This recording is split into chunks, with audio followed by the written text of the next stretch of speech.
बहुत पुरानी बात है, किसी गांव में एक नौजवान रहा करता था। वह बड़ा ही चतुर था, इसलिए सब उसे चतुर ही कहा करते थे। घर में वह और उसकी स्त्री थी। उनकी गुजर बसर जैसे तैसे होती थी।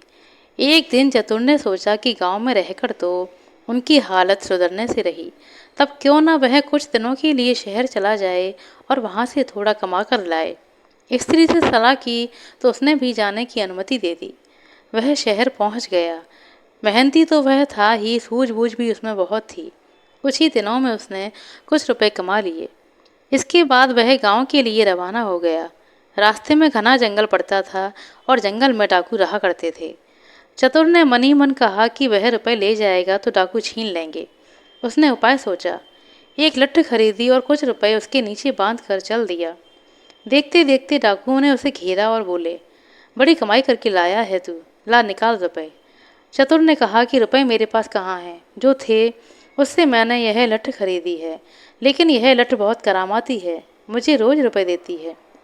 इतना कहकर उसने डंडे को जमीन पर पटका तो खन खन करके बहुत सारे रुपए निकल पड़े।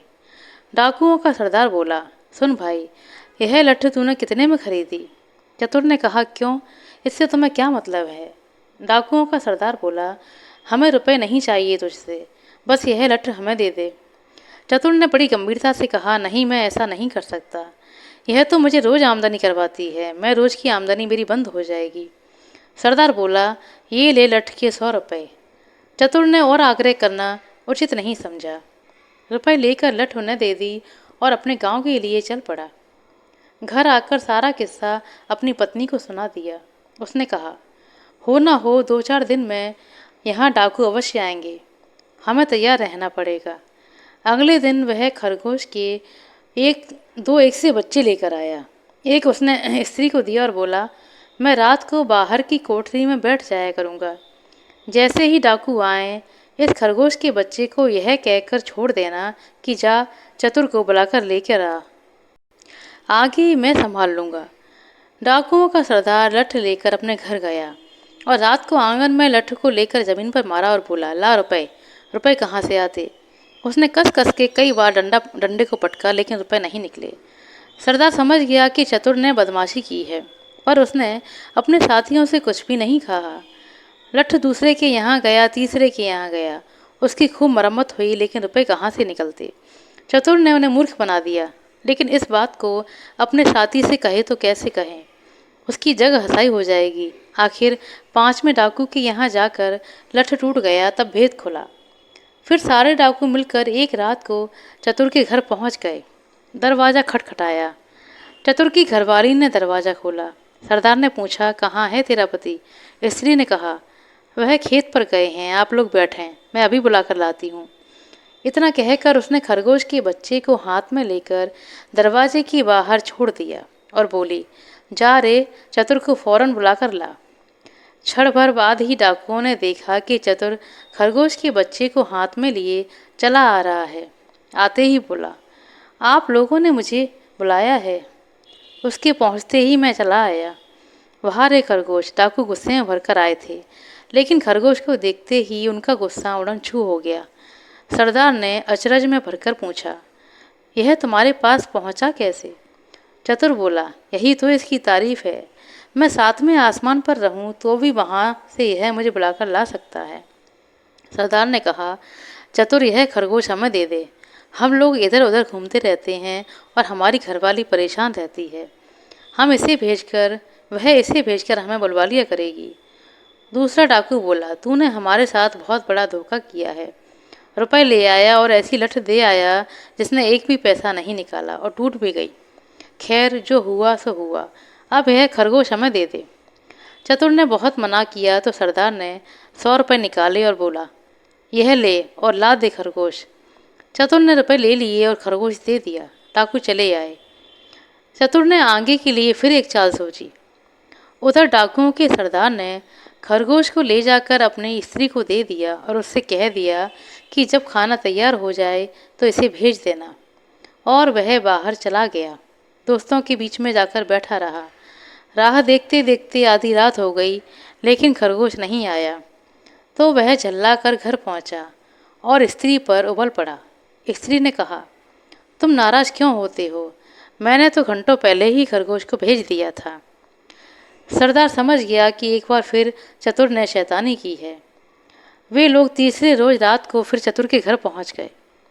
उन्हें देखते ही चतुर ने अपनी स्त्री से कहा, इनके रुपए लाकर दे दे। स्त्री बोली, मैं नहीं देती। नहीं देती? चतुर गरजा। उसने कुल्हाड़ी उठाकर अपनी स्त्री पर वार किया। स्त्री लहूलुहान होकर धरती पर गिर पड़ी और आंखें बंद हो गईं। डाकू दंग रह गए। उन्होंने कहा, अरे चतुर, तूने यह क्या कर डाला? चतुर बोला, तुम लोग चिंता ना करो, यह तो हम लोगों की रोज की बात है। मैं इसे अभी जिंदा किए देता हूँ। इतना कहकर वह अंदर गया और वहाँ से एक सारंगी उठा लाया। जैसे ही उसने सारंगी को बजाया, स्त्री उठ खड़ी हुई। चतुर ने उसे पहले से ही सिखा रखा था और खून दिखाने के लिए खून जैसा रंग तैयार कर लिया था। नाटक को असली समझकर डाकुओं का सरदार चकित रह गया। उसने कहा, चतुर भैया, यह सारंगी तू हमें दे दे। चतुर ने बहुत आनाकानी की तो सरदार ने फिर से 100 रुपये निकाल कर उसे दिए और सारंगी को लेकर डाकू अपने घर चले गए। घर पहुंचते ही सरदार ने अपनी स्त्री को फटकारा और स्त्री कुछ तेज हो गई तो उसने आब देखा न ताब कुल्हाड़ी लेकर गर्दन अलग कर दी और फिर सारंगी लेकर बैठ गया। बजाते बजाते सारंगी के तार टूट गए, लेकिन स्त्री ने आंख नहीं खोली। सरदार अपनी मूर्खता पर से धुनकर रह गया, पर अपनी बेवकूफ़ी की बात उसने किसी को नहीं बताई और एक के बाद एक सभी डाकुओं के स्त्रियों के सिर कट गए। भेद खुला तो डाकुओं का पारा आसमान पर चढ़ गया। वे फौरन चतुर के घर पहुंचे और उसे पकड़कर एक बोरी में बंद करके नदी में डुबोने ले गए।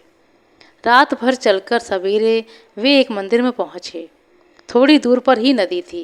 उन्होंने बोरी को मंदिर पर रख दिया और सब चले गए। उनके जाते ही चतुर चिल्लाया, मुझे नहीं करनी, मुझे नहीं करनी। संयोग से उसी समय एक ग्वाला अपनी गाय भैंस लेकर आया। उसने आवाज़ सुनी तो बोरी के पास पहुंचा और बोला, क्या बात है? चतुर ने कहा, क्या बताऊं? राजा के लोग मेरे पीछे पड़े हैं कि राजकुमारी से विवाह कर लूं, लेकिन मैं कैसे करूं? लड़की कानी है और ये लोग मुझे पकड़कर ब्याह कराने के लिए ले जा रहे हैं। ग्वाला बोला, भैया, मेरा ब्याह नहीं हो पा रहा है। मैं कानी लड़की से ब्याह करने के लिए तैयार हूँ। इतना कहकर ग्वाले ने झटपट बोरी को खोलकर चतुर को बाहर निकाल दिया और स्वयं बोरी में बंद हो गया। चतुर उसकी गाय भैंस लेकर 9-11 हो गया। थोड़ी देर में डाकू आए और बोरी को ले जाकर उन्होंने नदी में पटक दिया। उन्हें संतोष हो गया कि चतुर से अब उनका पीछा छूट गया, लेकिन लौटे तो रास्ते में देखा कि चतुर सामने खड़ा था। उन्हें अपनी आंखों पर विश्वास नहीं हुआ। पास आकर चतुर से पूछा, क्यों रे, तू यहाँ कैसे खड़ा है? चतुर बोला, आप लोगों ने मुझे नदी में उथले पानी में डाला, इसलिए गाय भैंस ही मेरे हाथ लगी। अगर गहरे पानी में डाला होता तो हीरे जवाहरात मिल जाते। हीरे जवाहरात का नाम सुनकर सरदार की आंखें चमक उठीं। वह बोला, भैया चतुर, तू हमें ले चल और हीरे जवाहरात दिलवा दे वहाँ से। चतुर तो यह चाहता ही था। वह डाकुओं को लेकर नदी पर गया और बोला, देखो, जितनी देर तुम पानी में रहोगे उतना ही लाभ होगा। तुम सब एक एक करके भारी पत्थर को गले में बांध लो। लो भी क्या नहीं कर सकता। सारे डाकुओं ने अपने गले में पत्थर बांध लिए और एक कतार में खड़े हो गए।